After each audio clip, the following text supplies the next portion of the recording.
नमस्कार मित्रांनो, आपलं स्वागत आहे आपल्या आवडत्या चॅनलमध्ये ज्याचं नाव आहे स्पर्धाकार. मी आपला नितेश. या व्हिडिओमध्ये आपण घेणार आहोत STI मुख्य परीक्षा 2019 साली पडलेल्या पेपरमधील गणित व बुद्धिमत्तेचे सर्व प्रश्न आणि आपण त्याचं करणार आहोत सखोल विश्लेषण. चला तर वेळ न दवडता लगेच आपण सुरुवात करतो त्याप्रमाणे करूया. पहिला प्रश्न घेऊया. काय म्हणतो पहिला प्रश्न? वाचा. पहिला प्रश्न म्हणतो की a प्लस बी म्हणजे काय म्हणतोय बघा. a प्लस बी म्हणजे a ही b ची मुलगी आहे. a मायनस बी म्हणजे a हा b चा नवरा आहे. आणि a गुणिले b म्हणजे a हा b चा भाऊ आहे. मग आपलं काय ठरलेलं असतं? आपण काय करतो, पहिल्यांदा जेव्हा नाते संबंध येतो तेव्हा मुलगा जो असतो त्याला आपण प्लस लिहिणार आहोत, मुलगी जे असतं त्याला मायनस लिहिणार. म्हणजे आपण लिंग जर आपल्याला इथं सांगायचा प्रश्न आला तर आपण प्लस आणि मायनसचा वापर करणार आहोत. मग काय लिहिले इथं? प्लस म्हणजे काय दिले? मुलगी. म्हणजे इथं प्रश्नामध्ये मुलगी, मायनस म्हणजे नवरा आणि गुणिले म्हणजे भाऊ. हे वेगळे हे लिंगासंबंधी दिले आणि हे प्रश्नामध्ये त्यांनी दिले. अशा चिन्हांचा उपयोग करायचा. तर काय म्हणले? पी प्लस क्यू गुणिले आर. हे दिसते का? पी प्लस क्यू गुणिले आर प्लस एस गुणिले टी प्लस यू गुणिले व्ही. तर व्ही च्या सध्याच्या पिढीचा क्रम निवडा. पहिल्यांदा आपल्याला हे सोडवावं लागेल. त्याला सोडवा. पी प्लस क्यू प्लस म्हणजे काय? मुलगी. म्हणजे पी ही मुलगी आहे. कोणाची मुलगी आहे? क्यूची. प्लस क्यू गुणिले आर. गुणिले म्हणजे भाऊ. म्हणजे क्यू काय आहे? भाऊ आहे कोणाचा? आरचा. परत R plus S. R plus S म्हणजे आर ही मुलगी आहे कोणाची? एसची. एस गुणिले टी. परत भाऊ आहे. एस हा भाऊ आहे टीचा. T plus you. T plus you मुलगी. टी मुलगी आहे कोणाची? यूची. आणि यू गुणिले व्ही. यू भाऊ आहे व्हीचा. तर जे व्ही आहे त्याची पिढी ओळखायची आपल्याला. मग पी जी आहे ती पहिली पिढी बघा. क्यू आर ही आहे दुसरी पिढी. एस टी आहे तिसरी पिढी. आणि यू व्ही आहे चौथी पिढी. म्हणजे व्ही याले चौथी पिढी आहे का? ऑप्शन क्रमांक 4 बघा. चौथी पिढी हे आपलं उत्तर आलेलं आहे. व्हीच्या सध्याच्या पिढीचा क्रम कोणता? तर व्ही ही चौथी पिढी आहे. हे आहे आपलं उत्तर, ऑप्शन क्रमांक 4. समजलं? सोपा प्रश्न होता. जास्त कॉम्प्लेक्स त्यांनी केलेलं नाही या प्रश्नामध्ये. एकदम इझी लेवलचा प्रश्न. चला जायचं पुढे. चला पुढचा प्रश्न घेऊया. बघा छान प्रश्न, फॅक्टोरियलचा प्रश्न. प्रश्न वाचायच्या अगोदर मी तुम्हाला फॅक्टोरियल हा कन्सेप्ट समजून सांगतो. समजा फॅक्टोरियल म्हणजे असं चिन्ह असतं. समजा 5 फॅक्टोरियल असेल तर आपण काय लिहिणार आहोत? 5 गुणिले 4 गुणिले 3 गुणिले 2 गुणिले 1. म्हणजे 5 पासून सुरुवात करायची, उतरता क्रम लिहायचा 1 पर्यंत. आता सांगा मला, समजा मी 3 फॅक्टोरियल जर म्हटलं तर किती येणार? 3 गुणिले 2 गुणिले 1. 3 पासून सुरुवात करायची, 1 पर्यंत त्याचा गुणाकार करत राहायचं. 2 फॅक्टोरियल म्हणजे काय करायचं? 2 गुणिले 1. समजतंय? याला म्हणायचं फॅक्टोरियल. फॅक्टोरियल कुठे वापरतात? इथे वापरतात. म्हणून पहिल्यांदा सांगितलं. आता बघा, वर्णाक्षराच्या LEFGHI या गटापासून टोकाला L व I या अक्षरे असलेल्या विविध वर्णाक्षर गटांची संख्या निवडा. ठीक आहे. आता त्यांनी काय म्हटलंय की L जसं आहे तसं ठेवणार. म्हणजे शेवटचे अक्षर E F G H आणि I असं आहे तसं. मग L आणि I आपल्याला आहे तसं ठेवायचंय आणि मधल्या अक्षरांचं काय करायचंय? अक्षर असलेल्या विविध वर्णाक्षर गटांची संख्या निवडा. म्हणजे आपल्याला E F G H यांची अदलाबदल करायची आणि किती प्रकारचे हे शब्द तयार होतात. कोणता शब्द? LEFGHI. म्हणजे जेव्हा 4 शब्दांची 1 2 3 4 अल्फाबेटची आपल्याला अदलाबदल करायची असेल तेव्हा करायचं असतं 4 फॅक्टोरियल. हे त्याचं उत्तर असतं. म्हणजे समजा आता बघा, एक एक्झाम्पल देतो मी. 3 फॅक्टोरियल म्हणजे किती असतं? इथं बघितलं 3 फॅक्टोरियल म्हणजे काय? 6. 3 गुणिले 2 गुणिले 6 आहे बरोबर. तीन शब्दांची अदलाबदल करायची. समजा माझ्याकडे शब्द आहे कॅट. आता मला तीन शब्द यांची अदलाबदल करायची. एक झाला शब्द कॅट, हा एक शब्द झाला अल्फाबेटची अदलाबदल करून. दुसरा शब्द काय असणार, सी आहे तसं ठेवणार, हे टी आणि ए ची मी अदलाबदल करणार. म्हणजे काय झालं, टी ए हा दुसरा शब्द झाला. आता ए जो आहे तो मी अगोदर घेतो, ए सी टी हा तिसरा शब्द. ए आहे तसं ठेवणार, या सी आणि टीची अदलाबदल करणार, टी आणि सी. आता 5, आता मी टी अगोदर घेणार, सी ए आहे तसं ठेवणार, आणि 6 टी आहे तसं ठेवणार, सी ए ची अदलाबदल करणार, टी ए सी टॅग. म्हणजे या प्रकारे किती झाले, 6 झाल्या. 6 प्रकारची आपण अदलाबदल करून, अल्फाबेटची अदलाबदल करून आपण शब्द तयार करू शकतो. म्हणजे जेव्हा 3 अल्फाबेट असतात तेव्हा 3 फॅक्टोरियल म्हणजे 6 झाले. आता मला सांगा, जर 4 अल्फाबेट असतील, 4 अल्फाबेट असतील तर किती येणार, 4 गुणिले 3 गुणिले 2 गुणिले 1. चला गुणाकार करा, 4 त्रिक 12, 12 2 24, 24 आलं. म्हणजे 4 फॅक्टोरियल गृहीत धरा, 24 काढायची गरज नाही कारण की उत्तरे फॅक्टोरियल मध्ये दिलेत. झालं, हे 4 फॅक्टोरियल आलं.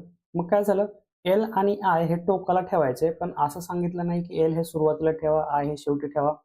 हे असं बी लिहू शकतो ना, पण आय हे ई एफ जी एच आहे तसं, आणि एल शेवटीला, बरोबर. ह्या 4ची अदलाबदल करायची. आता आय आणि एल ची अदलाबदल केली, त्यामुळे ह्याचं उत्तर सुद्धा 4 फॅक्टोरियल येणार. म्हणजे किती प्रकारे शब्द आपल्याला मिळाले, हे 4 फॅक्टोरियल आणि हे 4 फॅक्टोरियल. मग आपण त्यांची बेरीज करणार, 4 फॅक्टोरियल अधिक 4 फॅक्टोरियल किती झाले, 2 गुणिले 4 फॅक्टोरियल, 2 टाइम्स झाले ना, 2 वेळेस झालं. आणि 2 फॅक्टोरियल, 2 लाच बघा इथं 2 फॅक्टोरियल म्हणजे 2 गुणिले 1 म्हणजे 2, 2 लाच मी 2 फॅक्टोरियल लिहू शकतो का, हो. मग 2 फॅक्टोरियल गुणिले 4 फॅक्टोरियल, किंवा उलट लिहा, 4 फॅक्टोरियल गुणिले 2 फॅक्टोरियल. हे आपलं आलेलं आहे उत्तर. ऑप्शन क्रमांक 4 बघा, 4 फॅक्टोरियल गुणिले 2 फॅक्टोरियल हे आपलं उत्तर आलेलं आहे. समजतंय, खूप सोप्या भाषेत सांगितलं, फक्त अगोदर तुम्हाला फॅक्टोरियल कन्सेप्ट सांगितला, नंतर हे जर शब्दांची अदलाबदल केली अल्फाबेटची तर कशा प्रकारे शब्द येऊ शकतात ते सांगितलं. मग आलो आपल्या मूळ प्रश्नाकडे. मग आपल्याला पटकन उत्तर काढता आलं, 4 फॅक्टोरियल, परत 4 फॅक्टोरियल, 4 फॅक्टोरियल गुणिले 2 फॅक्टोरियल. आय होप हे तुम्हाला समजलं असेल. खूप बेसिक भाषेत आपण सांगतोय, समजायला पाहिजे मित्रांनो. जायचं पुढे, चला पुढचा प्रश्न घेऊया. बघा, हा पण खूप छान प्रश्न. छान कधी म्हणतो, जेव्हा बुद्धीला जोर लागतो, बुद्धीला त्रास होतो, बुद्धीला म्हणजे काहीतरी कष्ट केल्याची भावना निर्माण होते, तेव्हा मी त्या प्रश्नाला छान म्हणतो मित्रांनो. सोप्या प्रश्नांना मी छान म्हणत नाही. असे थोडेसे अवघड पाहिजेत प्रश्न आणि व्हेरिएशन पाहिजेत. म्हणजे अशा व्हेरिएशनची प्रॅक्टिस कराल तेव्हाच कशा प्रकारचे प्रश्न पडेल तेव्हा तुमचं लॉजिक लागायचं चान्सेस जास्त आहेत. चला, 9 या संख्येने D6 D4 A या 5 अंकी संख्येला निशेष भाग जातो, निशेष पूर्ण भाग जातो. दिलेली अट पूर्ण करणाऱ्या त्या संख्येतील किमान अंकांची बेरीज दिलेल्या पर्यायातून निवडा.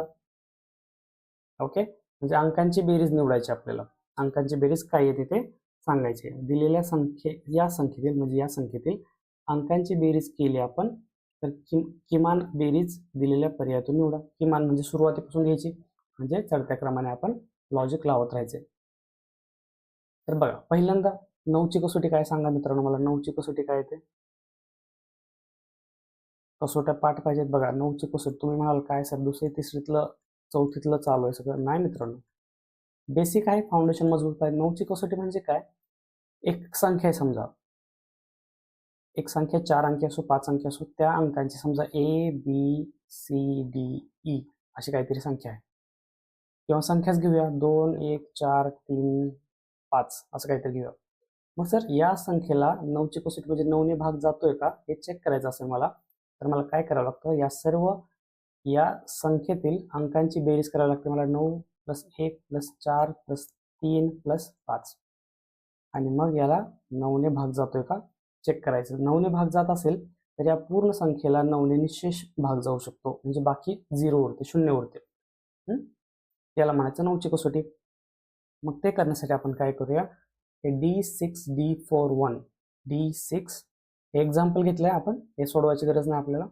D4 1 यांच्या अंकांची आपण काय करणार, बेरीज D plus 6 plus D plus 4 plus 1. काय झालं मित्रांनो, हे डी आणि हे डी 2D झालं आणि 6 4 10 आणि 11 झालं. बरोबर. आता 2D प्लस 11ला जर मला 9ने भाग घालवायचा असेल तर याची बेरीज 9ने जर भाग घालायचा तर हे याची बेरीज 18 तरी आली पाहिजे. सुरुवातीपासून करतो ना आपण. 18 9च्या 11 हे 9च्या पेक्षा मोठी संख्या आहे म्हणून आपण 18 गृहीत धरतो की 2D प्लस 11 बरोबर 18 येतंय का चेक करायचं आपण. मग 18 यायला काय करावं लागेल, डी साठी काहीतरी संख्या ठेवायला लागेल ना, तेव्हाच 18 येईल. मग 11 आणि 7 म्हणजे डी पूर्णांक येत नाही मित्रांनो. 11 आणि हे 2D म्हणजे 7 यायला पाहिजे ना, तेव्हाच 11 अधिक 2D 18 येईल. 7 म्हणजे काय ना, डीची किंमत काय येईल मित्रांनो, 3/2 येईल. म्हणजे आपल्याला घ्यायचं नाही, म्हणजे 18 चेक केलं ना आपण आता. ठीक आहे, 18 आपण चेक केलं, 18 येत नाही आणि ऑप्शनमध्ये सुद्धा नाही 18. 63 आहे, 36 आहे, 27 आहे, 54 आहे आणि आपल्याला चढत्या क्रमाने करायचं होतं. 18 9ने भाग जाणारे, 9 त्रिक 27, 9 चौक 36, 9 5 45. मग 18 आलं नाही लॉजिकली. आता 27 चेक करूया. म्हणजे 2D प्लस 11 हे बेरीज 27 येते असं गृहीत धरूया आपण. मग 27 यायला डीची किंमत पूर्णांक येते, पूर्णांक यायला पाहिजे. मग 27 हे 11 पलीकडे नेऊया. 27 वजा 11 किती झालं मित्र, 7 नाही गेले 6, 2 नाही गेलं 1 आणि 2D बरोबर आलं 18, डी बरोबर आलं 18/2, बेक बे 92 18, डी बरोबर आलं 9. म्हणजे 27 जेव्हा हे बेरीज येते तेव्हा 9ने आपल्याला पूर्णतः भाग जातो. बरोबर. आणि किमान सुद्धा विचारलं मित्रांनो आपल्याला. किमान विचारल्यामुळे आपण हे कमी पासून सुरुवात केली. 9 पासून तर करू शकत नाही कारण की 11 हे इटसेल्फ 9 पेक्षा मोठी संख्या आहे. 18 चेक केलं, 18 येत नाही. मग 27 आपण चेक केलं तेव्हा आपल्याला डीची किंमत 9 मिळाली. 9 गुणे 18 आणि 11 6 सॉरी 8 येतं मित्रांनो इथं. 6 2 16 8 येणार आणि मग आपल्याला 27 हे मिळते. ऑप्शनमध्ये सुद्धा आहे म्हणून ऑप्शन क्रमांक 2 हे आपलं उत्तर आलेलं आहे. समजते.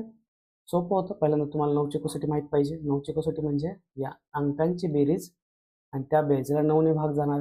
थोडंच लॉजिक यूज करायचं होतं. मग आपण 18 9ने भाग घातला, त्यानंतर 18 ठेवलं, मग 27 ठेवलं. 27 ठेवल्यानंतर त्याला पूर्ण 9ने भाग जातो. बरोबर. ऑप्शन क्रमांक 2 आलेला आहे आपलं उत्तर 27, कारण की डीची किंमत निघली 8. समजते. इथे थोडा गोळजा आपला गडबडीमध्ये. चला पुढचा प्रश्न घेऊया. बघ, हा प्रश्न थोडासा लेंदी एका ह्याच्यात येतं पण मित्रांनो की नाही थोडा लेंदी प्रश्न, म्हणजे आन्सर याचं एक्सप्लेनेशन म्हणून मी छोटं करतो. त्याला काय म्हणतोय, अमन 300 किलोमीटर प्रवास रेल्वेने, 300 किलोमीटर रेल्वेने, 200 किलोमीटर प्रवास टॅक्सीने केला. त्याला त्या प्रवासाला लागले 5 तास 30 मिनिटे. ओके. जर म्हणजे आता ही एक कंडिशन झाली, एक कंडिशन. आता दुसरी कंडिशन काय, जर त्याने 260 किलोमीटर प्रवास रेल्वेने केला, 240 किलोमीटर टॅक्सीने केला, तर त्याला 6 मिनिटे जास्तीचा वेळ लागला. 6 मिनिटे जास्तीचा वेळ लागला. ठीक आहे. बघा, अमनने काय केलं पहिल्यांदा, हा आहे वेग, काळ, अंतर म्हणजे v वेलोसिटी, b डिस्टन्स भागिले टाइम. मराठीमध्ये लिहितो वेग बरोबर डिस्टन्स अंतर भागिले काळ. ओके. हा एवढाच फक्त फॉर्म्युला आपल्याला माहित पाहिजे होता. आता अमनने काय केलं, 300 किलोमीटर प्रवास रेल्वेने केलाय. 300 किलोमीटर प्रवास काय केला, रेल्वेने केला आणि 200 किलोमीटर प्रवास टॅक्सीने केला. मग आपल्याला काय करावं लागेल, 300 किलोमीटर म्हणजे हे आलं डिस्टन्स अंतर. तर समजा मला रेल्वेने प्रवास करणारा मी SR पकडूया, सॉरी VR पकडूया.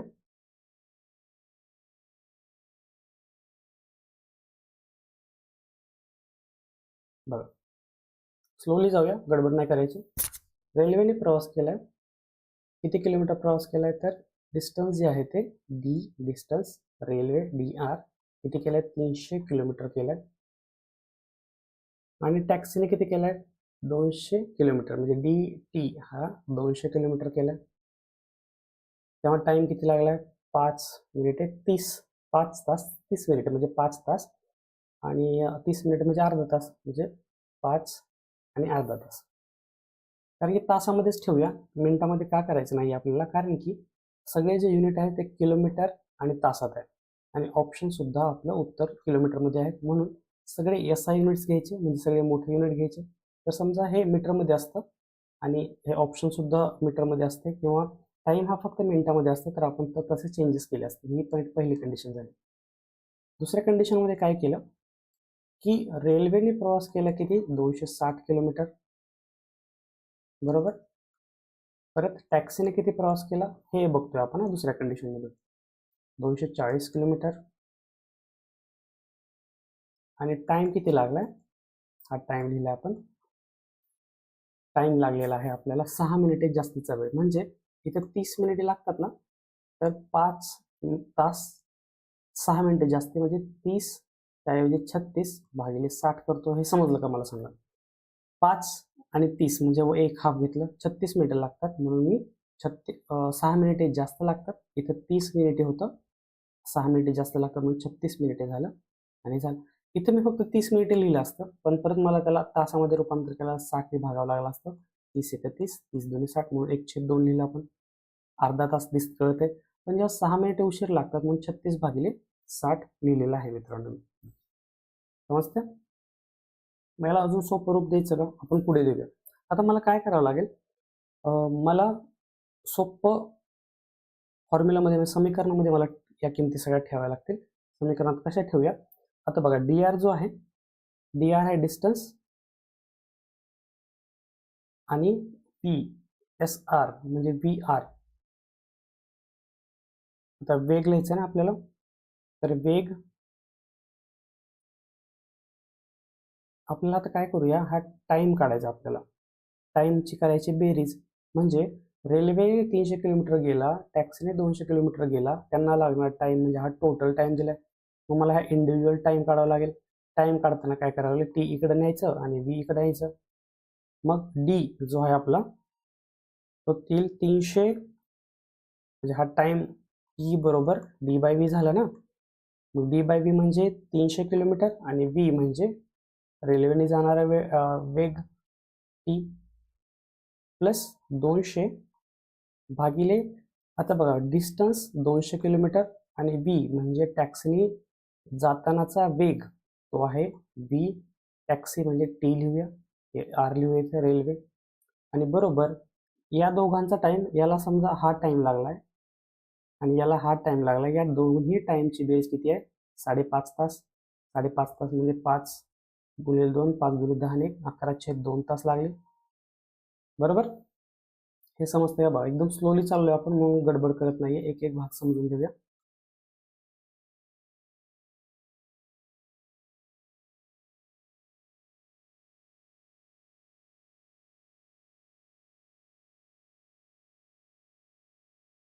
एक मिनिट मला एक खोडायचे. ठीक आहे, हे झालं एक समीकरण. आणि त्याच प्रकारे दुसरी जी कंडिशन दिली आहे दुसऱ्या वेळेसचं, ते सुद्धा मला लिहावं लागेल. मी इथंच लिहितो कारण की मला स्पेस थोडा वाचवायचा आहे. 260 भागिले रेल्वेने जाताना लागलेला वेळ प्लस 240 हे वाला भागिले टॅक्सीने जाताना लागलेला वेग आणि त्यांची बेरीज, म्हणजे याच्यासाठी लागलेला टाइम, याच्यासाठी लागलेला टाइम, या दोघांचा टाइम दिलेला आहे 6 मिनिटं जास्तीचा, म्हणजे 36 भागिले 60 5. आता बघा 36 6 36, 6 बाय 60, 5 पूर्णांक 6/10 अपूर्णांक, मग 10 5 50, 50 प्लस 50 इकडे सेपरेट करूया का, 5 6/10, मग 10 5 50 प्लस 6 भागिले 10, 56 भागिले 10. आपण भाग देऊया, बे बे बे पंचे 10, बे दोन्ही 4, बे आठे 16, 28/5 आलेला आहे. मग इथे लिहूया आपण 28/5. समजतं. हे मी डिलीट करतो. आता मला 2 समीकरण मिळालेत. कोणते, हा एक समीकरण मिळाला, हा नंबर 1 आणि याला म्हणजे नंबर 2. बरोबर. मग आपण आता याला अजून सोपं रूप द्यायचं असेल ना, तर मी काय करतो, 1/BR आहे का त्याला समजतो x, आणि 1/BT आहे का त्याला समजतो y. ते परत चेंज करूया आपण. 10वीला बघा, इयत्ता 10वीमध्ये आपण असंच करायचो. 300 1/VR काय लिहितो मी, x प्लस 200 y बरोबर 11/2, 11/2, आणि दुसरं काय ना, 260 x प्लस 240 y बरोबर 28/5 येणार. बरोबर. आता काय करायचं, आता याला एक समान रूपात आणू, म्हणजे आपल्याला काहीतरी कॅन्सल करता येईल. आपण काय करू, समीकरण 1 ला 6 ने आणि समीकरण 2 ला 5 ने, समीकरण 1 ला आपण काय करू, 6 ने गुणूया, आणि समीकरण 2 ला 5 ने गुणूया. मग काय येते, 300 ला 6 ने गुणूया आपण, काय येणार 1800 x प्लस 200 ला 6 ने गुणलं तर काय येणार 1200 y बरोबर 11/2 ला 6 ने गुणलं तर 2×2 = 6, 11 × 3 येणार 33. आता या दुसऱ्या समीकरणाला मला काय करायचंय, 5 ने गुणायचंय. त्याला 5 ने गुणा, 26 × 5 किती येते, 26 × 5 1300, 24 5 30 असे 1300 x प्लस 240 × 5 24 5 120 1200 y, आणि याला 5 ने गुणलं तर 5 5 कॅन्सल होतात, हे येतं 28. समीकरण 1 मधून समीकरण 2 वजा करूया. इथं वजा अधिक होणार, वजा अधिक होणार, वजा अधिक आणि वजा, अधिक 1200 आणि वजा 1200 काय होणार, कॅन्सल होणार. 1800 मधून 1300 वजा केल्यानंतर मला 500 मिळतात x. 33 मधून 28 गेले मित्रांनो, घेतं 5. बरोबर. मग x बरोबर काय येणार, 5/500, 5 येतं 5, 5 100, x बरोबर आलं 1/100. पण x म्हणजे काय, x म्हणजे आहे 1/VR, 1/VR, दोघांचं व्यस्त प्रमाण करा. VR बरोबर आलं 100, VR म्हणजे आलं 100 मित्रांनो. जर VR 100 आलेला आहे तर आपला फॉर्म्युला घ्या, V = D/T. वरती वाचलं आपण, रेल्वेचा ताशी गती वरती दिलेला आहे, पर आवर किती, खाली असं द्यायला पाहिजे होतं की पर आवर किंवा ताशी किलोमीटर असं. मग VR म्हणजे रेल्वेचा स्पीड तो जो विचारलाय तो आलेला आहे 100 km/h. ऑप्शन क्रमांक 1 बघा, 100 km/h आलेलं आहे आपलं उत्तर. समजते. खूपच वेळ घेतला आपण, एकदम स्लोली गेलो. कशा प्रकारे तुम्हाला सांगता येईल एकदम सोप्या भाषेत, तो विचार करत करत मी हा प्रश्न सोडवलेला आहे. आय होप तुम्हाला समजलं असेल. जागेअभावी थोडं कंजेस्टेबल लिहिलं सुद्धा आहे, ते समजून घ्या. आणि हा प्रश्न जर समजला नसेल अजून सुद्धा, तरी मित्रांनो 2 ते 3 वेळेस हा प्रश्न रिपीट पहा. एक वही पेन घ्या, त्याच्यावर सोडवायचा प्रयत्न करा, आणि मी जे सोडवले त्या भाषेत लिहायचा पण प्रयत्न करा. समीकरण तयार करा आणि सोडवा. म्हणजे प्रॅक्टिस मेक्स मॅन परफेक्ट. जायचं पुढं. चला पुढचा प्रश्न घेऊया. बघा, सोपा प्रश्न. दिशादर्शन काय म्हणते, शाहिद शाळेत जाण्यासाठी तो 100 मीटर दक्षिणेकडे गेला. समजा शाहिदचं घर इथे आहे, तो काय केलं त्याने, 100 मीटर दक्षिणेकडे गेला, 100 मीटर दक्षिणेकडे गेला.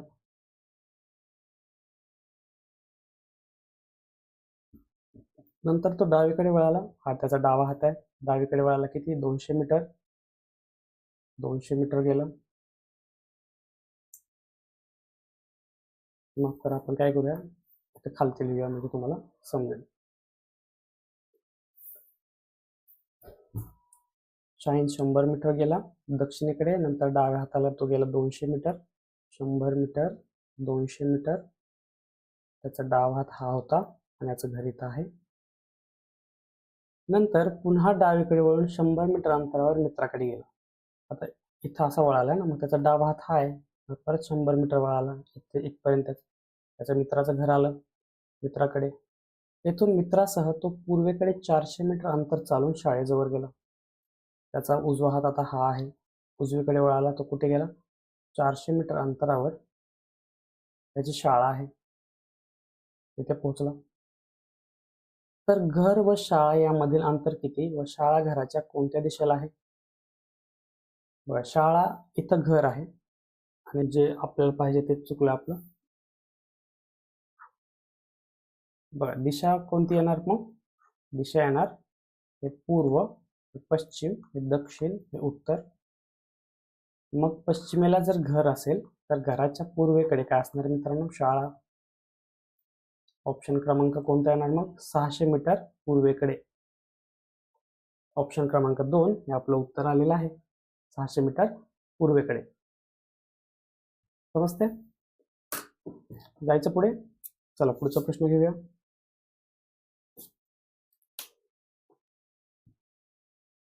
प्रश्न बुद्धिमत्तेचा. डावीकडील पारदर्शक कागदाच्या पानाची तुटक रेषावरून घडी घातली व लहान एकेरी त्रिकोण मिळवला. सर्वात योग्य घडी निवडा. बरोबर दिसते सगळं तुम्हाला? हा सर्कल आहे, हा एरो आहे, हा हार्ट आहे आणि हा परत एकदा वर्तुळ आहे, भरलेला वर्तुळ. मग आता बघा, मला काय बघायचंय? हे जे तुटक रेषा आहे त्याच्यावर घडी घालायच्यात आपल्याला. मग तुटक रेषा पहिल्यांदा तुम्ही काय करा, एरोकडे लक्ष द्या. जेव्हा आपण ही घडी अशी घालूया, ही घडी घातल्यानंतर एरो कुठे येणार? हा एरो इकडे आहे, हा एरो तिकडे येणार, असं काहीतरी. परत एरो जो आहे तो, ही घडी इकडे घातल्यानंतर काय येणार मित्रांनो? एरो उलटा येणार, म्हणजे असा येणार. बरोबर. मग हा उलटा आणि खालती एरो कुठे कुठे आहे ते चेक करूया आपण. उलटा आणि खाली इथे एक आहे आणि इथे एक आहे. ठीक आहे. आता जेव्हा घडी घातली आपण, एरो उलटा केला, तेव्हा हार्ट कुठे असणार? हार्ट जर इकडे असेल तर हा हार्ट इकडे येणार, हा हार्ट इकडे. म्हणजे तुम्हाला असं साईड इमॅजिन करावं लागेल, असं वळवून, कारण की अशी घडी घातलेली आहे. मग आपल्याला कुठे येते बघायचं. हार्ट इकडे येणार. जर ही घडी आपण अशी आडवी करून बघितली, जी तिरकी आहे ना, याला तुम्ही अशी बघितली ना, अशी, तर तुम्हाला पहिल्यांदा काय दिसेल की एरो दिसणार आपला असा. हार्ट कुठे दिसणार? हार्ट बघा असा दिसेल हार्ट. आता हार्ट असा दिसेल म्हटल्यावर ऑप्शन एकच बाकी राहिलं, ऑप्शन क्रमांक 1. हे आपलं उत्तर आलं. हे तर आपण बाद केले अगोदरच. ऑप्शन आपण 2 निवडले होते का? तर एरोवर फोकस ठेवून आपण चेक केलं होतं. एरोवर फोकस देऊन चेक केल्यानंतर मला 1 आणि 3 ऑप्शन मिळाले. पण जेव्हा मी हार्टवर फोकस केला आणि त्याला घडी घालून बघितलं, तेव्हा हार्ट हा असा यायला पाहिजे आपला मित्रांनो. हार्ट आहे तो उलटा दाखवला. तर हार्टवरून आणि बाणावरून, एरोवरून आपल्याला समजलं की आपलं घडी घातल्यानंतर ऑप्शन क्रमांक 1 अशा प्रकारची योग्य घडी मिळते. आपलं उत्तर आहे ऑप्शन क्रमांक 1. समजते? अशा प्रकारचे प्रश्न सोडवताना तुम्हाला काय करायचं मित्रांनो, कोणतं तरी एक सिम्बॉल आहे त्याच्यावर फोकस करायचं आणि ती घडी घातली ते चेक करायचं आपल्याला. मग एक चेक करायचं. तुमचं एक चेक केलं की त्याला, एक चेक केल्यानंतर त्याला व्हॅलिडेट करण्यासाठी अजून एक दुसरा सिम्बॉल पकडायचा आणि मग परत त्याची घडी घालून बघायचं येते का. मग आपण काय करा, पहिल्यांदा एरो निवडला आणि परत हार्ट निवडला. ह्या दोघांचं कॉम्बिनेशन केलं आणि आपण उत्तरापर्यंत पोहोचलो. ऑप्शन क्रमांक 1 आलेला आहे उत्तर. चला पुढचा प्रश्न घेऊया. पुढचा प्रश्न बघा काय म्हणते. परत एकदा मला वाटतं हा नातेसंबंधावरचा प्रश्न.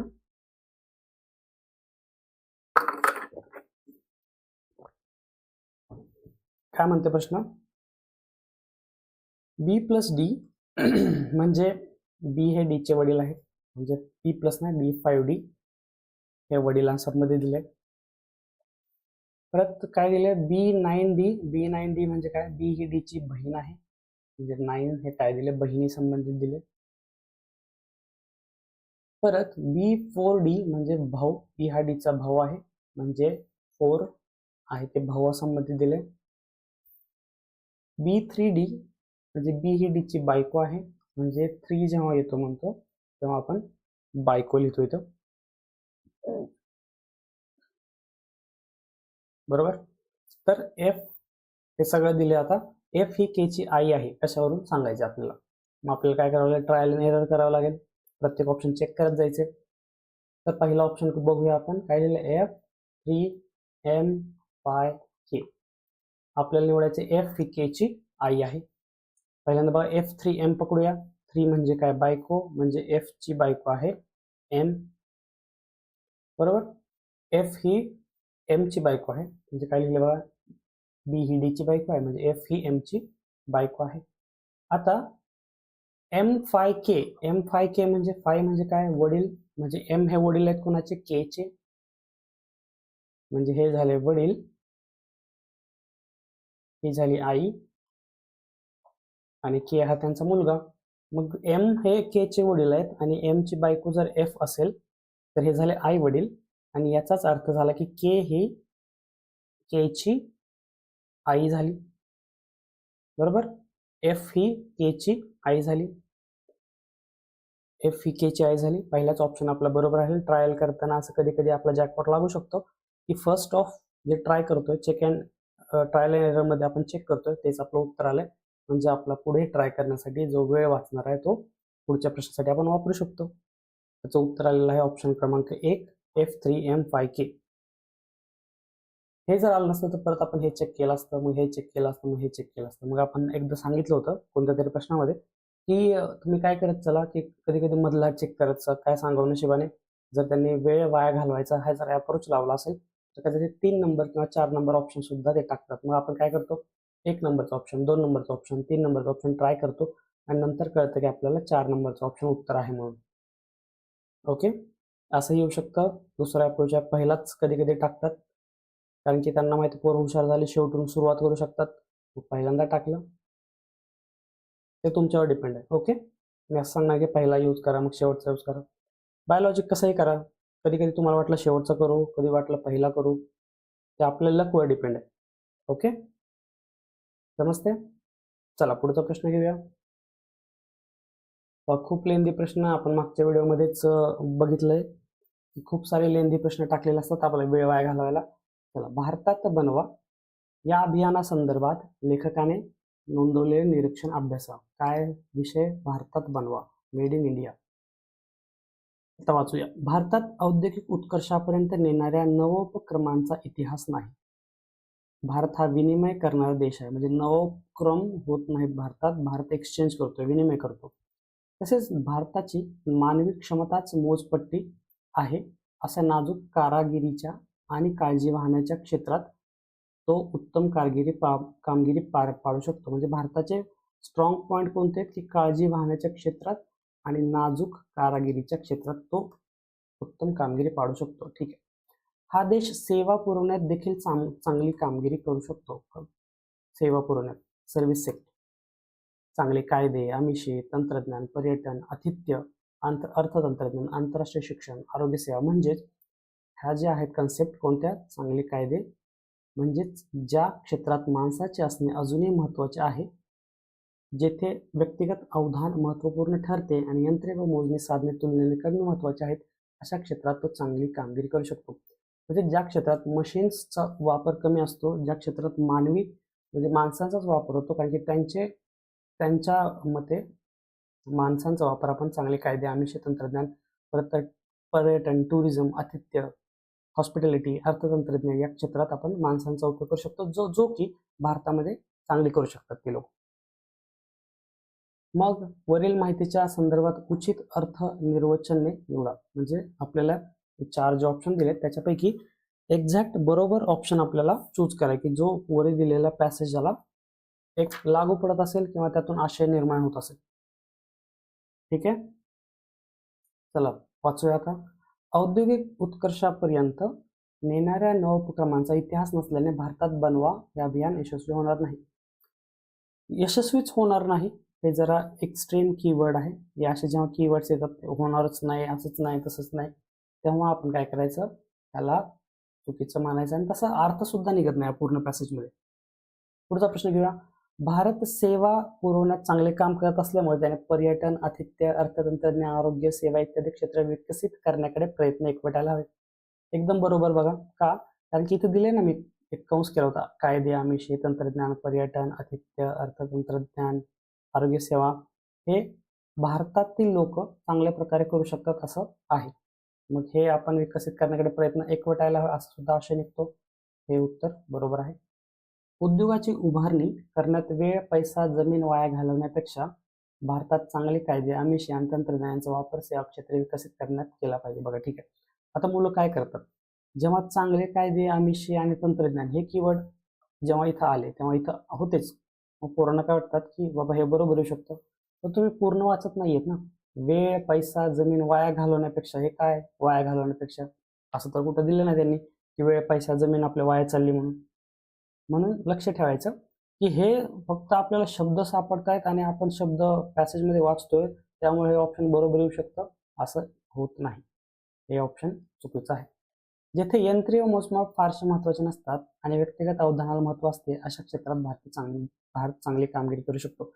हेच आता सांगितलं. पॅसेजचा अर्थ सांगतानाच मी सांगितलं की जिथे जिथे मशिनरी जास्त उपयोग होत नाही, कोणती क्षेत्र आहेत? टुरिझम, हॉस्पिटॅलिटी असे क्षेत्र आहेत, आरोग्य क्षेत्र. मशिनरी जास्त, तिथे माणसंच लागतात. तिथे भारत चांगल्या प्रकारे कामगिरी करू शकतो. ऑप्शन क्रमांक डी हा बरोबर येतो. त्याचा आशय बरोबर तंतोतंत जुळतोय. मग जर ब आणि ड उत्तर बरोबर आहे तर ऑप्शन क्रमांक 3 बघा, फक्त ब आणि ड हे उत्तर बरोबर मिळतं आपल्याला.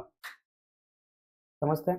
म्हणून हे सीसॅटची तयारी आहे. ऍक्च्युअल पॅसेज देत आहेत म्हणल्यावर सीसॅटचे पॅसेज याच प्रकारचे असतात, खूप कन्फ्यूज करणारे असतात. मी तुम्हाला अगोदर सांगितलं की पॅसेज कसे असतात की जे दिले ते खरं मानायचं, स्वतःचं डोकं अजिबात चालवायचं नाही. जे दिले ते तथ्य मानायचे, विधानं मानायचे आणि त्यांच्यावरतीच निष्कर्ष काढायचे. आपली गृहीतक वापरायची नाही. आपल्या ज्या मेंदूमध्ये, आपण ज्या डोक्यात जे वाचन वगैरे करतो, जे पॅसेजमध्ये दिले ते खरं मानायचं. बरोबर? उंदीर उडतो पॅसेजमध्ये दिलंय तर आपण म्हणायचं हो उंदीर उडते, आत्ताच माझ्यासमोरून गेलाय. ओके, असं करायचं.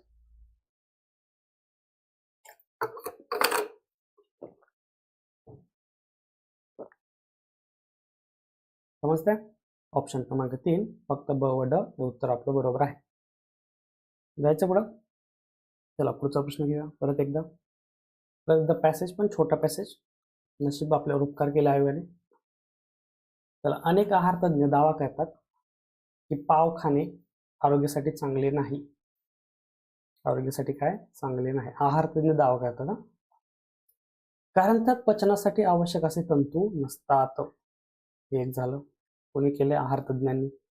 आहार तज्ञांच्या या म्हणण्याचे विरोधक, आता विरोधक काय म्हणतात ते लक्षात घ्यायचं आपल्याला.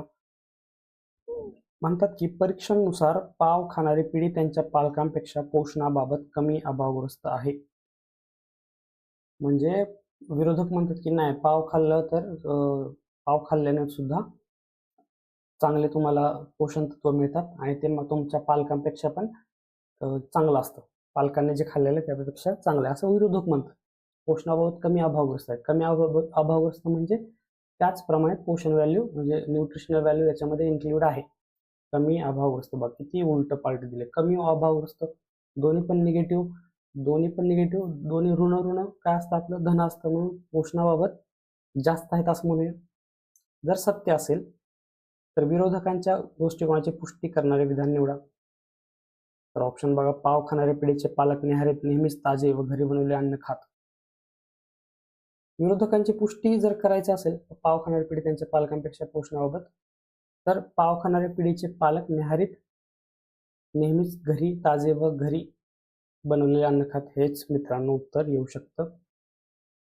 पुढे बघूया. पाव खाणाऱ्या पिढीच्या पालकांना त्यांच्या काळात अन्नाच्या कमतरतेमुळे पुरेसे अन्न मिळू शकत नाही. असं तर काय याच्यावरून कळत नाही की त्यांना कमी खायला मिळतं आणि आत्ताच्या पिढीला जास्त खायला मिळतं. असं काय दिसतंय का? असं काय वाटतंय का तुम्हाला पूर्ण पॅसेज वाचून? तर असं काय सुद्धा नाही. पाव खाणाऱ्या पिढीच्या पालकांना गरिबीमुळे पुरेसे अन्न खायला मिळत नाही. आता गरिबीमुळे, गरीब हा शब्द इथं आला नाही की त्याचे पालक गरीब होते त्याच्यामुळे त्यांना अन्न मिळत नव्हतं, असं काही सुद्धा याच्यामध्ये इन्क्लूड नाही आहे. काय सुद्धा व्यक्त होत नाही हा पॅसेज त्याच्याबद्दल, त्यांच्या गरिबीबद्दल. हा सुद्धा चुकीचा आहे. भूक लागली असताना पावासारखे कमी किमतीचे कोठेही सहजपणे मिळणारे सोयीचे अन्न व्यक्तीसाठी महत्वाचे ठरते. आता पाव हे स्वस्त आहे मला माहित आहे, पण पाव हे महाग सुद्धा असतात. बरोबर? मग पाव हे स्वस्त आहेत का महाग आहेत याच्या किमतीबद्दल, हे पाव स्वस्त आहे आपल्याला माहिती, मग आपण काय करतो, हा पाव स्वस्त आहे मला तर माहित आहे. पण मी आत्ताच तुम्हाला सांगितलं पॅसेज काय म्हणते ते लक्षात घ्यायचे. आपल्याला काय माहिती आहे की आपण काय ठरवतोय किंवा आपण काय विचार करतोय हे महत्वाचं नाही. पाव स्वस्त किंवा महाग याच्याबद्दल हा पॅसेज भाष्य करत नाही. हा चुकीचा आहे. सर्वात जवळचा ऑप्शन, हे 3 चुकीचे आहेत. सर्वात जवळचा विरोधकांची दृष्टिकोनाची पुष्टी करणारा विधान हे आहे ऑप्शन क्रमांक 1. ठीक आहे. सोपा होता प्रश्न जर तुम्ही सगळे 4 ऑप्शन वाचले असते आणि पॅसेज काय म्हणतोय तेच इन्क्लूड होतं का ऑप्शनमध्ये तेच चेक केलं असतं तर हे 3 ऑप्शन चुकीचे ठरतात आणि ऑप्शन क्रमांक 1 हा बरोबर ठरतो. बरोबर, आणि तो विरोधकांच्या दृष्टिकोनाची पुष्टी सुद्धा करतो. समजते? समजायलाच पाहिजे मित्रांनो. चला पुढचा प्रश्न घेऊया. दिसते का तुम्हाला? दिसते असं गृहीत धरतो कारण की एक थोडी जागा लागणार आपल्याला प्रश्नासाठी.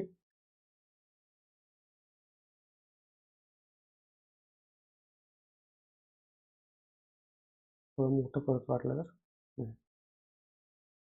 बघा, खालील आलेखाचा व तक्त्याचा काळजीपूर्वक अभ्यास करा. त्यावर आधारित प्रश्नांची उत्तरे द्या. 7 राज्यातील स्पर्धात्मक परीक्षेमध्ये उपस्थित होणाऱ्या उमेदवाराचे वर्गीकरण दिलेले आहेत आणि एकूण उपस्थित उमेदवार आहेत 3 लाख. आता हे राज्यातील स्पर्धात्मक परीक्षा कॉम्पिटेटिव्ह एक्झाम आहे आणि उपस्थित होणाऱ्या उमेदवाराचे वर्गीकरण आहे. 7 राज्य आहेत ना, मग 7 राज्यापैकी 3 लाख टोटल आहेत. टोटल विद्यार्थी 3 लाख आहेत.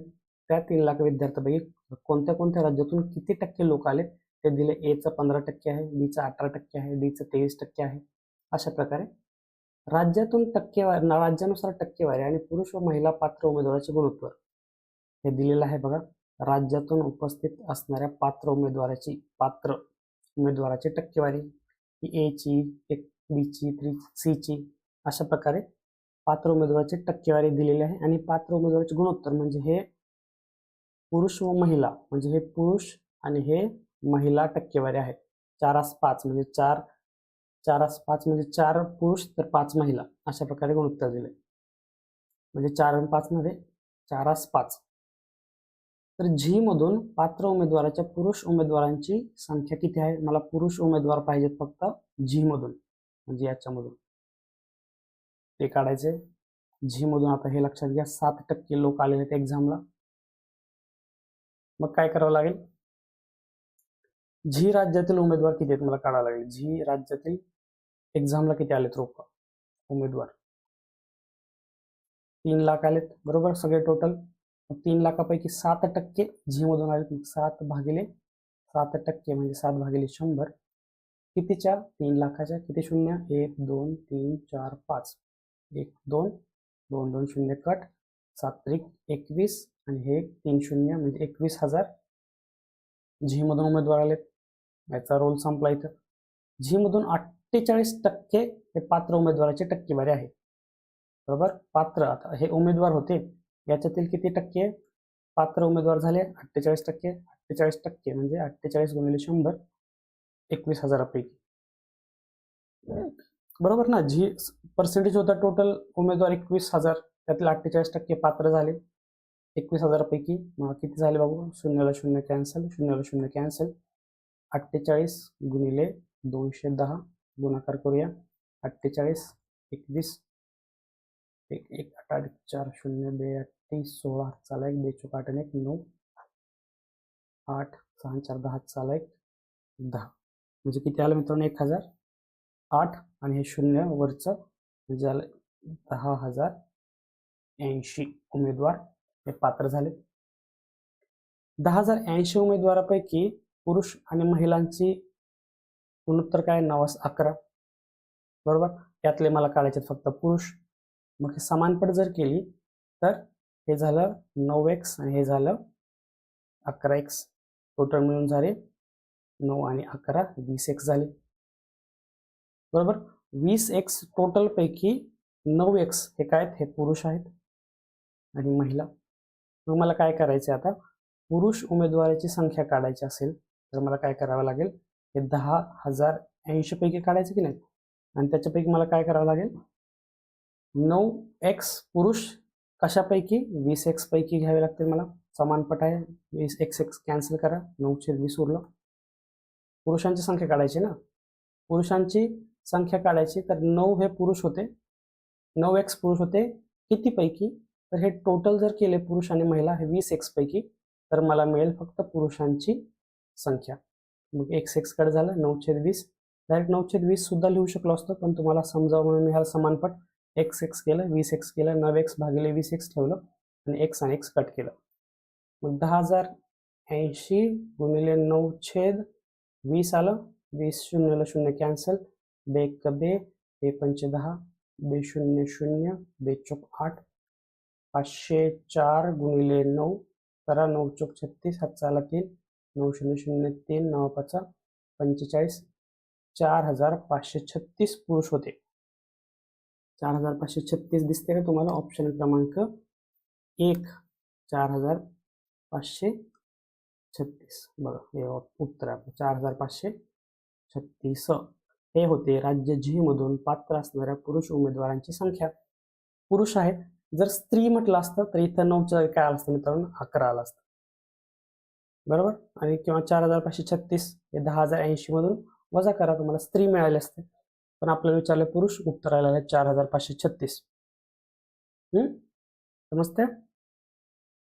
हे खूप सोप्या प्रकारे करू शकतो आपण. एका म्हणजे 1 लाईन मध्ये पण आन्सर येऊ शकतो, पण तुम्हाला समजवण्यासाठी हे सगळं करावं लागतं. 1 लाईन मध्ये जर करायचं असेल तर काय करावं लागतं? 7%, 7%, परत त्याचे किती टक्के? 48%, परत त्याचे किती टक्के? किती टक्के घ्यावे लागले असते? 9/20. बरोबर. एवढं करावं लागतं. 60% हे 100 हे 0 1 0 कट झाला असतं आणि आपलं उत्तर आलं कशापैकी? तर 3 लाखापैकी. बरोबर. 60% 3 लाखापैकी, परत 48%, 48 भागिले 100 घ्यावं लागतं आणि अशा प्रकारे सोडवत जर गेलं असतं ते, तर आपलं उत्तर 4,536 हे आलं असतं. बरोबर. पण हे सोपं करण्यासाठी एक एक स्टेपने आपण गेलो आणि आपलं उत्तर काढलेलं आहे. समजते? चला पुढचा प्रश्न घेऊया. परत एकदा पॅसेज दिलेला आहे. पॅसेजवर खूप भर आहे मित्रांनो यांचा. नदीचे खोरे हे जमीन व समुद्र या दरम्यानच्या लोकांना, बघा आता आशय समजून घ्यायचा आहे. नदीचं खोरं याच्याबद्दल भाष्य केलंय पूर्ण पॅसेजमध्ये, की जमीन व समुद्र यांच्या दरम्यानचा वाहतुकीचे रस्ते उपलब्ध करणारा, माशांना सागरी व गोड्या जल प्रणाली दरम्यान स्थलांतर करणे शक्य करणारा कळीचा दुवा. खूप महत्वाचं वाक्य दिले. याच्यावरतीच खाली ऑप्शन मधून आपल्याला एलिमिनेट करायचे. सुव्यवस्थापित नदी खोरी पाण्याचे शुद्धीकरण होणे, त्याचे जमिनीत जिरणे, पुरामुळे पाण्याला येणाऱ्या फुगवट्याचे नियंत्रण यासाठी लागणाऱ्या गाळण्या व शोषक म्हणून महत्वाची भूमिका पार पाडतात. जगातील विविध भागात नद्यांना येणारे मोसमी पूर हे आजपर्यंत कुरणांना व शेत जमिनीची सुपीकता टिकवण्याचे महत्वाचे ठरते.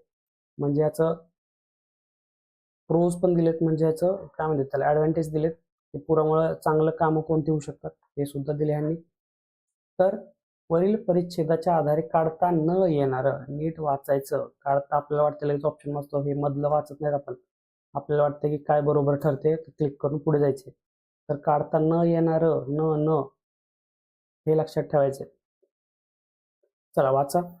नदीचे खोरे हे जमीन व सागर यांना जोडणारा महत्वाचा भूभाग आहे. दिले यांनी जमीन व समुद्र या दरम्यान लोकांना जोडणारा, म्हणजे कसं रस्ते पण उपलब्ध करणारा, वाहतुकीचे रस्ते, आणि हेच दिले की महत्वाचा भूभाग आहे जोडणारा. बरोबर आहे.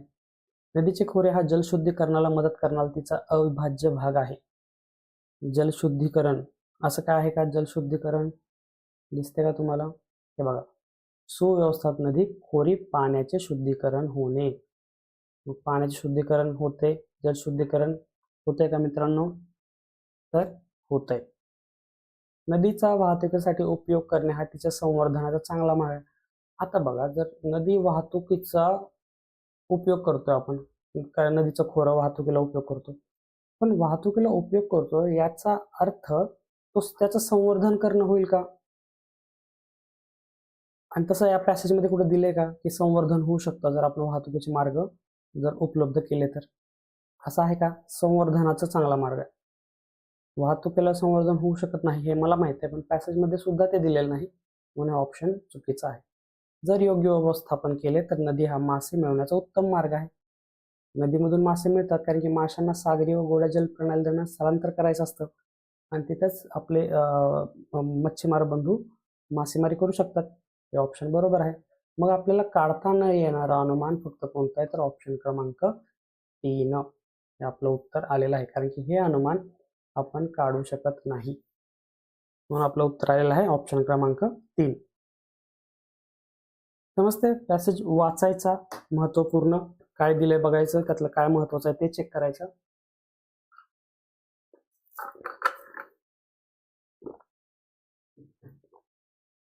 समजते? जायचं पुढे. चला पुढचा प्रश्न घेऊया.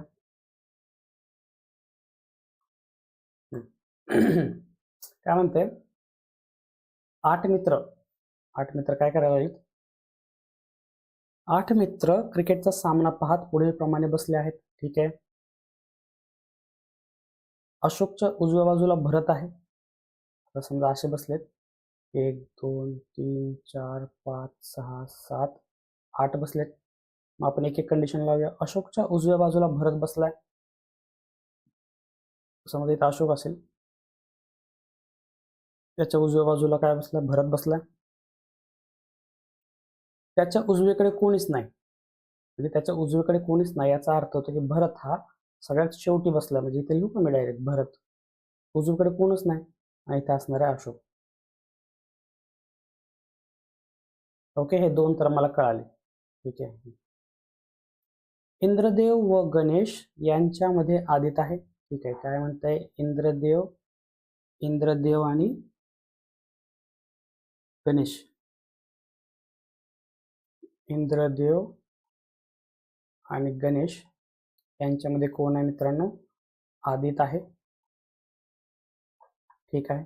हुसेनच्या उजव्या बाजूला गणेश आहे. हुसेनच्या उजव्या बाजूला गणेश आहे. इकडं हुसेन असणार ना मग, कारण की त्याच्या उजव्या बाजूला गणेश आहे. बरोबर. भरत व धनराज यांच्यामध्ये अशोक आहे. भरत व धनराज यांच्यामध्ये अशोक आहे. म्हणजे भरत आणि धनराज कुठं असणार आहे मित्रांनो? इथे असणार आहे. समजतंय ना? भरत आणि धनराजच्या मध्ये अशोक आहे. अशोक आणि भरत यांची जागा तर फिक्स झाली होती. भरत आणि धनराजच्या मध्ये अशोक असल्यामुळं धनराज हा अशोकच्या डाव्या हाताला असेल. इंद्रदेव हा धनराजच्या शेजारी आहे. म्हणजे इंद्रदेव हा कुठे येणार? मग इथे येणार. आणि मग आदित हा इथे येणार, गणेश हा इथे येणार आणि हुसेन हा इथे येणार. अंजली कोणत्या तरी एका कडेला आहे आणि इथं सगळ्यात कडेला येणार अंजली. आता सगळे मिळालेत. मी काय करतो? लिहून घेतो. बरं, इथं असणार आहे भरत, जे पहिल्यांदाच कळालंय. त्याच्यानंतर आहे अशोक, आपल्याला कळालं होतं. त्याच्यानंतर आहे धनराज, त्याच्यानंतर आहे इंद्रदेव, त्याच्यानंतर आहे आदित, त्याच्यानंतर आहे गणेश, त्याच्यानंतर आहे हुसेन आणि अंजली ही एका कडेला आहे. भरत एका कडेला आपल्याला माहित आहे, मग अंजली ही दुसऱ्या कडेला असणार आहे. तर अशोक आणि गणेश यांच्यामध्ये किती व्यक्ती आहेत? कुठे आहेत अशोक आणि गणेश? गणेश आणि अशोक, हा अशोक आहे, हा गणेश आहे. यांच्यामध्ये किती व्यक्ती आहेत? मग 1 2 3. आदित, इंद्रदेव आणि धनराज हे गणेश आणि अशोकच्या मध्ये आहेत. मग आपलं उत्तर काय येणार? ऑप्शन क्रमांक 3. 3 व्यक्ती आहेत, अशोक आणि गणेश. आता इथे चुकतं कुठं बघा, मी सांगतो. चुकतं कुठं? जेव्हा इथं इंद्रदेव आणि गणेश म्हणतो की ना आदित आहे, मग आपण इंद्रदेव इकडे घेऊ शकतो आणि गणेश इकडे घेऊ शकतो. इकडं गणेश घ्या आणि इथं इंद्रदेव घ्या. मग असं करत गेलं की चुकू शकतं पुढं. म्हणून इंद्रदेव आणि गणेश यांचा इथं म्हणजे टर्निंग पॉईंट होता की तुम्ही कुठे लिहिताय इंद्रदेव आणि गणेश. बाकी सगळं सोपं होतं, फक्त मांडायचं होतं. जास्त कॉम्प्लेक्स प्रश्न केला नाही त्यांनी. ओके, समजतंय? जायचं पुढे. चला पुढचा प्रश्न घेऊया. बघा, परत एकदा तुमच्या पायावर धुंडा मारायचा आयोगाने ठरवलं आहे की वेळ कसा वाया घालवायचा. चला वाचूया. थोडं मोठं करतो, दिसत असेल तुम्हाला. बघा, राजस्थान येथील रायका एक भटकी जमात आहे आणि त्याचं उंटा संबंधात किती प्रेम आहे हे सांगितले. रायका या भटका जमातीचे जीवन त्यांच्या उंटाशी बांधलेलं आहे. त्या उंटांची जोपासना करण्यात पारंगत आहेत. उंट हा त्यांचा पोषण स्त्रोत आहे. हे महत्वाचा कीवर्ड, पोषण स्त्रोत आहे. उंटाच्या तांड्याचा आकार हे त्यांच्या प्रतिष्ठेचे माप आहे. जेवढं जास्त उंट असतील तेवढं जास्त त्याच्यात रुतबा असेल. या समूहासाठी प्रत्येक सदस्य स्वतःच्या तांड्यातील प्रत्येक उंटाला त्याच्या पावलांच्या ठशावरून ओळखण्यात पारंगत. बघ किती महत्वाचं आहे. पावलांचे ठसे आहेत का उंटाचे, त्याच्यावरून त्याचं नाव त्यांना कळतं की ह्या उंटाचे पावले आहेत. तसेच दुधाच्या वासावरून सुद्धा त्यांना उंटीन ओळखता येते. दुधाचा जो वास आहे त्याच्यावरून सुद्धा त्या कुठल्या उंटीनचं दूध आहे हे ते ओळखू शकतात. उंटाच्या दुधात कॅल्शियम कमी प्रमाणात असते, पण ते क्लोराईड आणि फॉस्फरस यांचे समृद्ध असते. म्हणजे कॅल्शियम कमी पण क्लोराइड्स आणि फॉस्फरस हे जास्त असतात. गाईच्या दुधाच्या तुलनेत त्यात 10 पट क जीवनसत्व असतात. म्हणजे 10 पट 10% जास्त 10 पट सी विटॅमिन. उंट वाळवंटात वाढणाऱ्या झुडपांच्या पाल्यावर जगत असल्यामुळे त्या दुधात अनेक औषधी गुणधर्म असतात. ठीक आहे. उंटाच्या दुधात नैसर्गिक प्रतिजैविकाप्रमाणे कार्य करणारे खास प्रकारचे प्रोटीन आहे. म्हणजे अँटीबॉडीज प्रतिजैविक अँटीबायोटिक्स हा गुणधर्म आहे. बायोटिक्स लिखा. असा समज आहे की ते त्या जमातीच्या लोकांचे रोगापासून संरक्षण आहे. समज आहे हा कीवर्ड आहे. समज, असा समज आहे, प्रूव्ह नाही, समज आहे त्यांचा की त्याच्यामध्ये खूप प्रतिजैविकासारखा गुणधर्म आहे म्हणून ते दूध पिल्यानं तुम्हाला रोग कमी होतात असं त्यांचा समज आहे. प्रूव्हन नाहीये काय. त्यात इन्शुलिन सुद्धा आहे. इन्शुलिन सुद्धा आहे. रायकांची अशी समजूत आहे की ते दूध विकणे हे पाप आहे. परिणाम उंट सांभाळणे त्यांना फायदेशीर ठरत नाही. आता वरील परिच्छेदानुसार सर्व माहितीच्या आधारे निश्चितपणे काढता येणारे अनुमान निवडा. त्याला ऑप्शन वाचा. दुधाचे गुणधर्म हे रायकांच्या जगण्यासाठी उंटावर पूर्णपणे अवलंबून असण्याचा पुरावा आहे. पूर्णपणे म्हणू शकत नाही. का म्हणू शकत नाही? कारण की इथं बघा हे वाक्य दिले, परिणामी उंट सांभाळणे त्यांना फायदेशीर ठरत नाही, म्हणून त्यांना बहुतेक दुसरे काहीतरी उद्योग सुरू ठेवत असतील, कारण की दूध विकणे हे पाप आहे. मग गुणधर्मावर पूर्णतः म्हणजे दुधावरच ते पूर्णतः जगतायत हे असं आपण सांगू शकत नाही, म्हणून ऑप्शन चुकीचा आहे. रायकांना स्वतःच्या उंट जोपासण्याच्या पारंपरिक ज्ञानाचा उपयोग करून दुधाचे व्यापारी तत्वावर उत्पादन करणे शक्य आहे. बघा, जर दुधामध्ये एवढे सारे गुणधर्म आहेत, ते त्याच्यामध्ये सी विटॅमिन 10 पट आहे, कॅल्शियम कमी आहे, क्लोरीन फॉस्फरस जास्त आहे, परत इन्शुलिन सुद्धा आहे, तर त्यांनी जर त्याचा योग्य वापर केला, व्यापारी तत्वावर उद्योग उत्पादन करणे त्यांना शक्य आहे. ओके, मग हे ऑप्शन आपण तात्पुरतं बरोबर पकडूया. पुढचे चेक करूया आपण. उंटाच्या दुधात इन्शुलिन असल्यामुळे उपयोग मधुमेहावरील सर्वसाधारण उपचारांसाठी करतात. परत एकदा मी सांगितलं की तुम्ही म्हणाल की इन्शुलिन्स आहे म्हणून तो मी ज्यांना डायबिटीस आहे त्यांच्यावर उपयोग करा. तर मित्रांनो, इन्शुलिन आहे आणि ते पिल्यावर डायबिटीस कंट्रोल होईल असं म्हणू शकत नाही आपण, किंवा त्यातील इन्शुलिनच त्या फॉर्ममधून काढून आपण त्या औषधामध्ये वापरू शकतो असं सुद्धा त्याच्यामध्ये काय व्यक्त होत नाही या पॅसेज हा.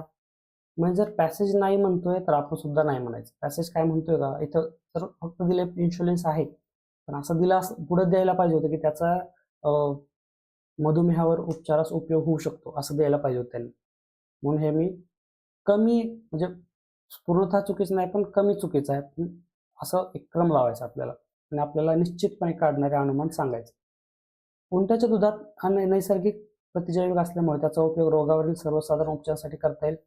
बघ, मी काय सांगितलं तुम्हाला की हा समज आहे, हा प्रूव्हन नाही. हा त्यांचा समज आहे की त्या प्रतिजैविकाप्रमाणे गुण आहेत म्हणून ते रोग प्रतिकारक शक्ती चांगली आहे आणि रोगाला कमी बळी पडतात असं त्यांचा समज आहे, पण असं आहेच असं सांगितलेलं नाही. हे प्रूव्हन आहे मेडिकल दृष्ट्या असं सुद्धा या पॅसेजमध्ये सांगितलेलं नाही, म्हणून हे चुकीचं आहे. म्हणजे निश्चितपणे मी तुम्हाला सांगू शकतो की ऑप्शन क्रमांक 2 हे आपलं उत्तर येत आहे.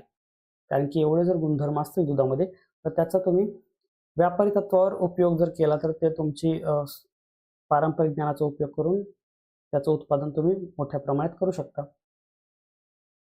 समजतंय? सीसॅटची तयारी करून घेते बाबा आपल्याकडून STI वाले. समजतंय? जायचं पुढे. चला पुढचा प्रश्न घेऊया. बघा, या सिरीज म्हणजे या प्रश्नपत्रिकेमधील हा शेवटचा प्रश्न काय म्हणतोय की एका परीक्षेत 70% विद्यार्थी इंग्रजीत उत्तीर्ण आहेत. ठीक आहे, इंग्रजी 70% विद्यार्थी उत्तीर्ण. नंतर 65% विद्यार्थी गणितात उत्तीर्ण आहेत. ठीक आहे, गणित म्हणजे मॅथ्स लिहू का? मॅथ्स 65%. 25% विद्यार्थी दोन्ही विषयात अनुत्तीर्ण झाले. दोन्ही विषयात नापास. दोन्ही विषयात नापास. किती झाले विद्यार्थी? दोन्ही विषयात नापास म्हणजे 25% विद्यार्थी दोन्ही विषयात नापास आहेत. म्हणजे किमान एका विषयात पास होणाऱ्या विद्यार्थ्यांची किमान एका विषयात पास होणाऱ्या विद्यार्थ्यांची टक्केवारी किती असणार आहे?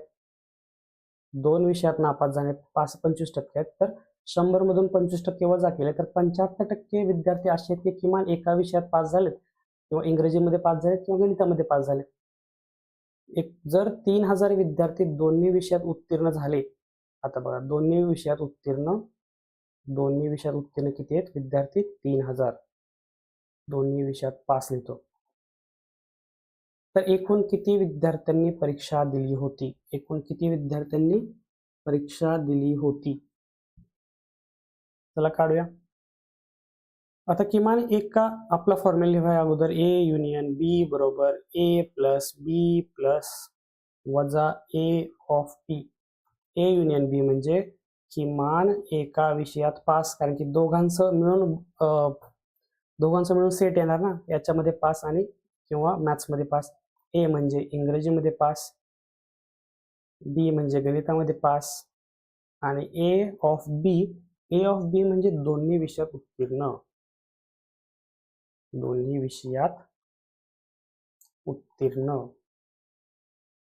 बरोबर. चला किमती ठेवा आता. ए युनियन बी म्हणजे 75. हे टक्के आपण आता विसरून जा, फक्त लिहूया 75. ए म्हणजे इंग्रजीत पास म्हणजे 70. बी म्हणजे गणितात पास म्हणजे 65 वजा ए ऑफ बी दोन्ही विषयात उत्तीर्ण. मग काय येते हे पलीकडे नेऊया. ए ऑफ बी बरोबर 70 आणि 65 किती झाले? 5 6 2 12 13 135 वजा 75 किती झाले? 5 5 0 आणि 13 मधून 7 गेले, 6 उरले. म्हणजे 60% विद्यार्थी दोन्ही विषयात उत्तीर्ण आहेत. पण दोन्ही विषयात उत्तीर्ण विद्यार्थ्यांची संख्या आहे 3000. बरोबर. म्हणजे 60%ला जर 3000 विद्यार्थी असेल, म्हणजे 60% आपण काढले की दोन्ही विषयात उत्तीर्ण, आणि त्यांनी दिल्या अगोदर की 3000 विद्यार्थी दोन्ही विषयात उत्तीर्ण आहेत. मग 60% म्हणजे 3000, तर 100% म्हणजे की सर्व परीक्षेत बसलेल्या मुलांची विद्यार्थ्यांची संख्या जे काढायचे आपल्याला, किती जणांनी परीक्षा दिली. जर 100% म्हणजे किती? 60% म्हणजे 3000, 100% म्हणजे किती? तिरकस गुणाकार करा. x बरोबर 3000 गुणिले 100 भागिले 60. 0ला 0 कॅन्सल, 6 1 6, 6 5 30, 0 0 इथला 1 0, 5वर किती शून्य झाले? 3 0, 1 2 3. टोटल विद्यार्थी, एकूण विद्यार्थ्यांनी परीक्षा दिली 5000 विद्यार्थ्यांनी. ऑप्शन क्रमांक 2 5000 हे आपलं उत्तर आलेलं आहे. बरोबर ना. दोन्ही विषयात उत्तीर्ण आपण काढलं 60%. 60%ला 3000, तर 100%ला किती? आणि ते तिरकस गुणाकार करून आपण काढलं 5000 विद्यार्थी. एकूण किती विद्यार्थ्यांनी परीक्षा दिली? तर 5000 विद्यार्थ्यांनी परीक्षा दिलेली आहे. थोडा अवघड प्रश्न होता. हे तुम्हाला फॉर्म्युला सुद्धा माहित पाहिजे होता. हा एक दोनच फॉर्म्युला आहेत, जास्त फॉर्म्युला नाहीत सेट थेअरीमध्ये. लक्षात ठेवायचा हा फॉर्म्युला, लक्षात ठेवायचा. याला A union B, A of बी ला काय म्हणू आपण ते लक्षात ठेवायचे. आणि एवढाच एक फॉर्म्युला अजून एक आहे. जर 3 सेट असतील तर कोणता फॉर्म्युला यूज करायचा ते सुद्धा आपण एका प्रश्न बघितलेला आहे. ते 2-3 फॉर्म्युले सोडून काही सुद्धा नाहीये. फक्त कन्फ्यूज व्हायचं नाहीये. प्रश्न नीट वाचायचा आहे, 2 ते 3 वेळेस लिहून घ्यायचंय, आणि मग हे सगळ्या किमती याच्यामध्ये पुटअप करायचे. समजतंय? समजायलाच पाहिजे मित्रांनो. आय होप हे सगळे प्रश्न मी खूप बेसिक पासून सांगण्याचा प्रयत्न केला आहे, खूप फाउंडेशन पासून सांगण्याचा प्रयत्न केला. कोणतेही डायरेक्ट स्टेप्स वापरले नाहीत. आपल्याला आपलं लॉजिक डेव्हलप करायचंय. फक्त जर प्रश्न दिलाय आणि समजा आपल्याला फॉर्म्युला माहित नसेल, तर फक्त लॉजिकच्या आधारे कशा प्रकारे आपण प्रश्न सोडवू शकतो हे सुद्धा आपण चेक करायचे आणि तेच लॉजिक डेव्हलप करायचे. जेव्हा याच्यामध्ये आपण फॉर्म्युलाची जोड द्याल, फॉर्म्युला जेव्हा पाठ कराल, तेव्हा तर तुमचं गणित व बुद्धिमत्ता एकदम टॉप लेवलला जाईल. आय होप हा सगळे प्रश्न, याचे एक्सप्लेनेशन तुम्हाला आवडलं असेल, समजलं असेल. तर काय करायचं तुम्हाला माहिती आहे. लाईक, शेअर, फॉलो, सबस्क्राईब करायचं विसरायचं नाहीये. स्पर्धा कार्य जिथे जिथे दिसेल त्याला तुम्हाला सपोर्ट करायचं आहे. आणि तुमच्या मित्रांना सुद्धा हे शेअर करायचं. तब तक बाय बाय. अभ्यास करायलाच पाहिजे मित्रांनो. चला, टेक केअर.